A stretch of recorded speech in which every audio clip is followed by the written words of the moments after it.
Vehicle riding amusement park. Vanipur नाम का एक गांव था। उस गांव में अनिल नाम का एक कारपेंटर था। वो उस गांव के जमींदार के पास काम करता था।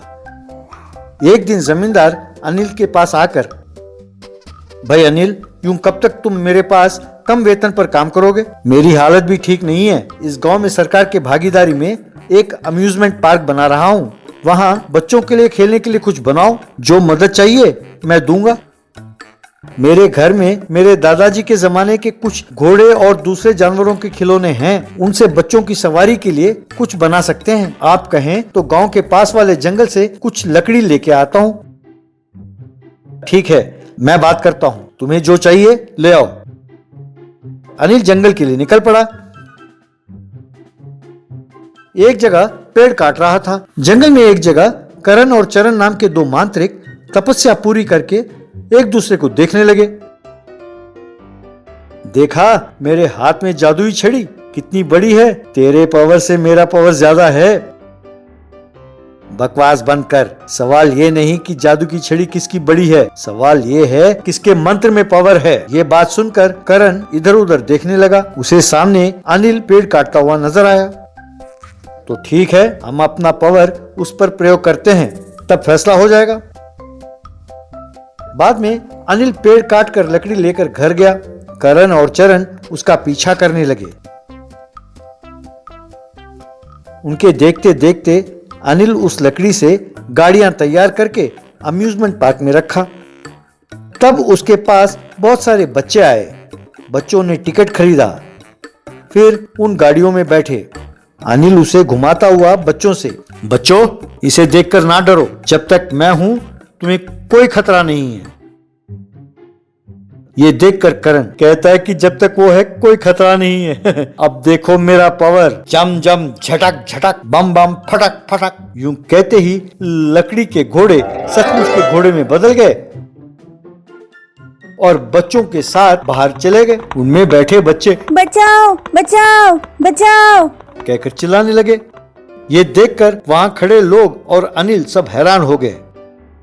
बस तुम्हारा पावर इतना ही है? अब देखो, कहकर उन घोड़ों को फम फम फटक फटक जम जम झटक झटक अब घोड़े शेर में बदल गए। ये देखकर बच्चे बचाओ बचाओ कहकर चिल्लाने लगे। तब दोनों मांत्रिक अनिल के पास आए।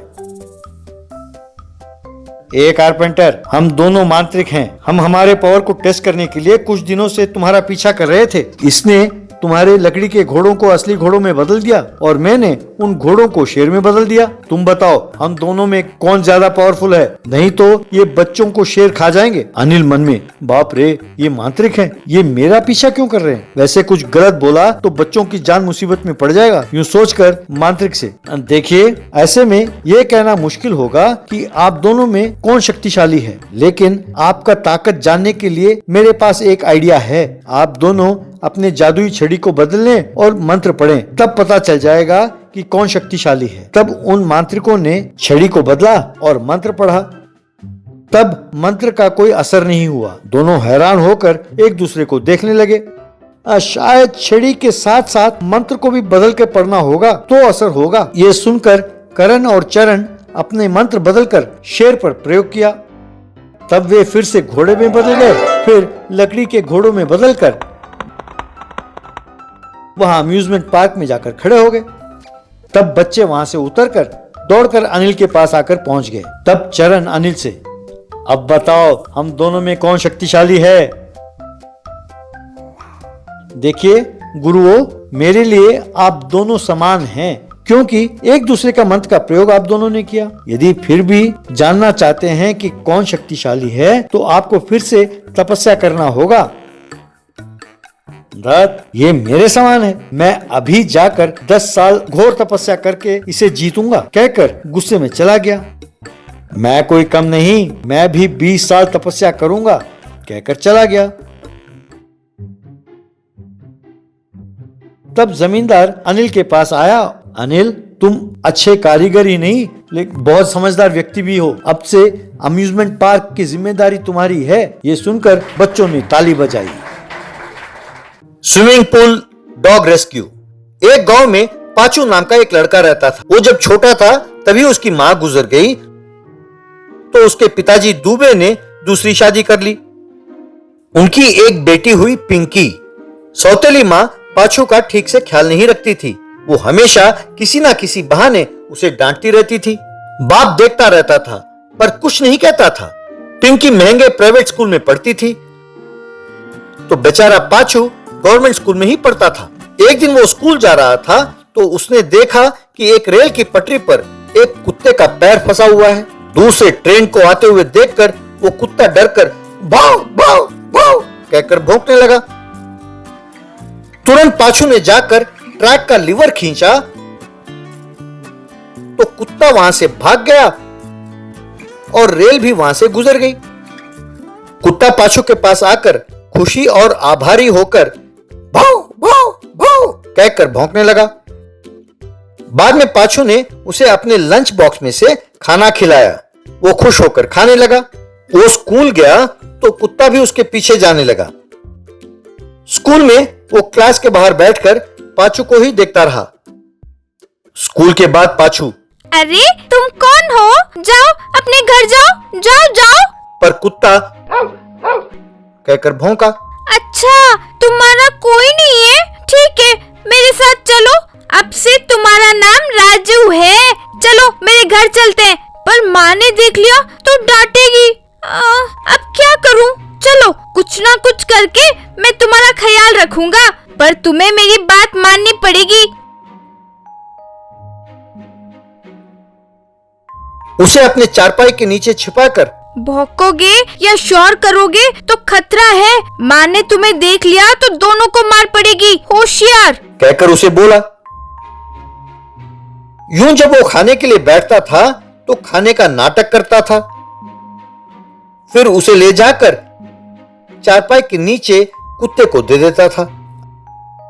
हर रोज उसके साथ वो कुत्ता भी स्कूल जाता था। स्कूल के बच्चे उसके साथ खेलते थे। लंच टाइम पर सब बच्चे उसे खाना भी खिलाते थे। एक दिन घर पर माँ, क्यों रे पाछू, घर पर जब तब ये कुत्ते की आवाज क्यों सुनाई देती है?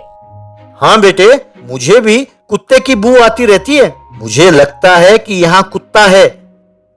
तभी एक चूहा चारपाई के नीचे भागा। तभी राजू कहकर जोर से भौंकने लगा। तब माँ बाप ने हड़बड़ाकर चारपाई के नीचे देखा तो उन्हें राजू दिखाई दिया।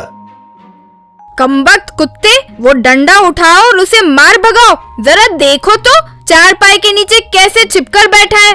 एक डंडा उठाकर चलो निकलो बाहर कहते हुए जोर से मारने ही वाला था कि पाछू, पिताजी पिताजी रुक जाइए ना प्लीज। उसे कुछ ना करिए, ये मुझे स्कूल के पास मिला था। मैंने इसका नाम भी रखा है राजू। प्लीज पिताजी, इसे अपने पास ही रखते हैं। पिताजी प्लीज। क्या इसका नाम राजू है? अरे खाने के लिए यहाँ कुछ भी नहीं है और नाम है राजू। हाँ, वैसे तुम्हें खाना खिलाना ही बेकार है, ऊपर से ये पूंछ लगा लिया तुमने। चुपचाप उसे बाहर निकालो, वरना उसके साथ साथ तुम भी घर छोड़कर चले जाओ।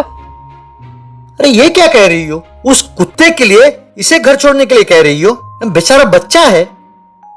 कोई बात नहीं पिताजी, यहाँ रहने से बाहर रहना ही अच्छा है मेरे लिए। आप मेरी चिंता ना करें, मैं राजू के लिए कुछ भी करने के लिए तैयार हूँ।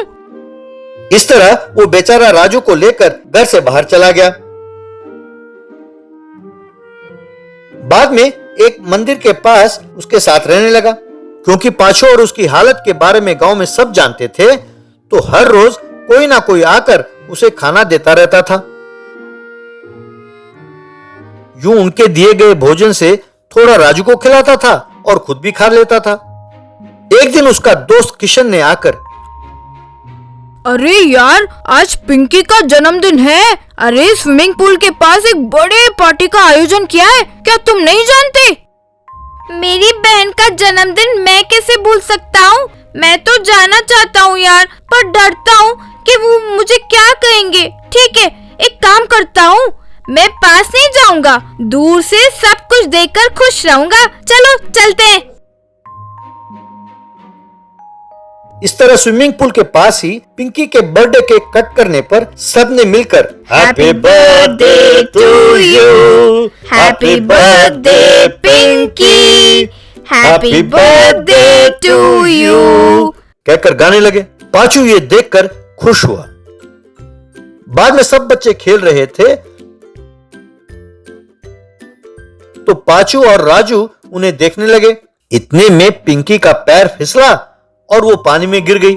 डूबते हुए बचाओ बचाओ कहकर चिल्लाने लगी। ये देखकर लोग हेल्प हेल्प, इस बच्ची को बचाओ भाई, हेल्प हेल्प कहकर चिल्लाने लगे। हाय रे, कोई मेरी बेटी को बचाओ। अरे कोई तैरना जानता हो तो बेटी को आकर बचाओ। भगवान मेरी बेटी को बचाओ कहकर चिल्लाने लगे। लगता है यहाँ कोई तैरना नहीं जानता। अरे हेल्प हेल्प कहकर चिल्लाने लगा। तब राजू दौड़ता हुआ पानी में जाकर कूदा। पिंकी ने उसे पकड़ लिया तो वो तैरता हुआ पिंकी को किनारे तक ले आया। ये देखकर लोग खुश होकर ताली बजाने लगे। मुझे माफ करो माँ, बिन बुलाए मैं पार्टी में आ गया। आप लोगों को देखे बिना मुझसे रहा नहीं गया, इसीलिए दूर से देखकर जाने के लिए आया था। बेटा पाचू, आज तुम ना आते तो तुम्हारी बहन की जान नहीं बचती बेटा। उस भगवान ने ही इस राजू को भेजा होगा। जो हुआ उसके लिए मुझे माफ कर देना बेटा। तुम और राजू अब से हमेशा हमारे साथ ही रहोगे। यूं उस दिन से घर वाले राजू के साथ खेलते हुए खुशी खुशी रहने लगे।